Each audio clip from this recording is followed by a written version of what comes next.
അതോ അറിവ് പഠിക്കുന്നതിന്റെ ഏറ്റവും പ്രധാനപ്പെട്ട താല്പര്യം അല്ലാഹുവിനെ മനസ്സിലാക്കുക എന്നുള്ളതാണ് എലിമിന്റെ ഏറ്റവും പ്രധാനപ്പെട്ട ലക്ഷ്യം. അപ്പൊ നമ്മൾ അറിവ് പഠിക്കുന്നു എന്നില്ല, അത് അറിവ് എന്തിനു വേണ്ടിയിട്ടുള്ളതാണ്? അല്ലാഹുവിനെ കണ്ടെത്തുന്നതിന് വേണ്ടിയിട്ടാണ്, അല്ലാഹുവിനെ കൂടുതൽ മനസ്സിലാക്കുന്നതിന് വേണ്ടി. നമ്മുടെ നാട്ടിലെ മനസ്സിലാക്കലാണ് നമ്മൾ പഠിക്കുന്ന എലിമിന്റെ അറിവിന്റെ ഉദ്ദേശ ലക്ഷ്യം പറയുന്നത്.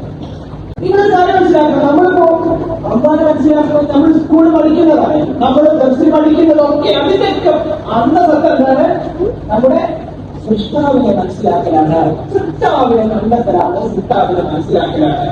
ഇതാണ് നമ്മൾ പഠിക്കുന്ന എലിമിന്റെ അല്ലെങ്കിൽ വിദ്യാഭ്യാസത്തിന്റെ ഏറ്റവും പ്രധാനപ്പെട്ട ലക്ഷ്യം പറയുന്നത്.